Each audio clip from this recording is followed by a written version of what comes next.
రాష్ట్ర బీజేపీ అధ్యక్షురాలు దగ్గుబాటి పురంధేశ్వరి వైసీపీ ప్రభుత్వంపై ఘాటు వ్యాఖ్యలు చేశారు. గత 5 సంవత్సరాలుగా అభివృద్ధిలో ఆంధ్రప్రదేశ్ వెనుకబడి ఉందని, వైసీపీ రాష్ట్రంలో విధ్వంస పరిపాలన కొనసాగుతుందని అన్నారు. చిత్తూరు నగరం ఓ ప్రైవేటు కళ్యాణ మండపంలో జిల్లా కార్యవర్గ సమావేశంలో ఆమె పాల్గొన్నారు. స్థానిక సంస్థల ఎన్నికలపై దిశానిర్దేశం చేశారు. రాష్ట్రంలో బీజేపీపై విశ్వాసాన్ని పెంపొందింప చేయాలని పిలుపునిచ్చారు. గత వైసీపీ పాలనలో ఇసుక, భూమి, మట్టి, గంజాయి మాఫియాగా గత 5 ఏళ్లలో మారిందన్నారు. రాష్ట్రం అభివృద్ధి కావాలంటే కేంద్ర ప్రభుత్వ సహాయం అవసరమని చెప్పారు. జగన్మోహన్ రెడ్డి రివర్స్ టెండర్స్ పేరుతో పోలవరం ప్రాజెక్టు నిర్మాణాన్ని ఆపారన్నారు.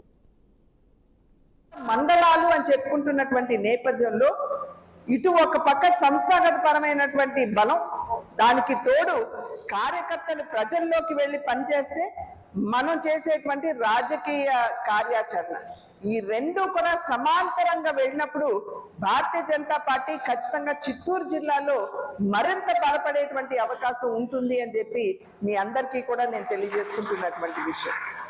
భారతీయ జనతా పార్టీ ఎప్పుడైనా సరే మాట మార్చదు.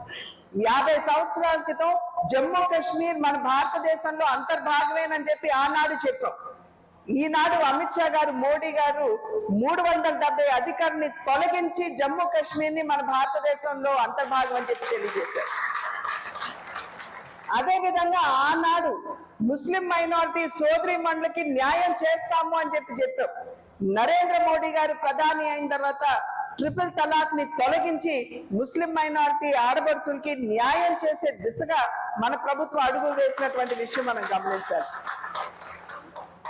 అదేవిధంగా 500 సంవత్సరాల సుదీర్ఘమైనటువంటి కళ, భవ్యమైనటువంటి రామ మందిర నిర్మాణం అయోధ్యలో ఖచ్చితంగా జరుగుతుంది అని 50 సంవత్సరాల క్రితం చెప్పాము. ఆ కళని ఇవాళ మోడీ గారి నాయకత్వంలో మనం అందరం కూడా సహకారం చేసుకోవడం జరిగింది. నిన్న మొన్నటి వరకు పొరుగు దేశం నుండి ఉగ్రవాదులు మన దేశంలోకి చొచ్చుకుని వచ్చి మన సైనికుల్ని హతమార్చి వారి తలల్ని తెగ నరికి వారి దేశానికి తీసుకుని వెళ్ళిపోయేవారు.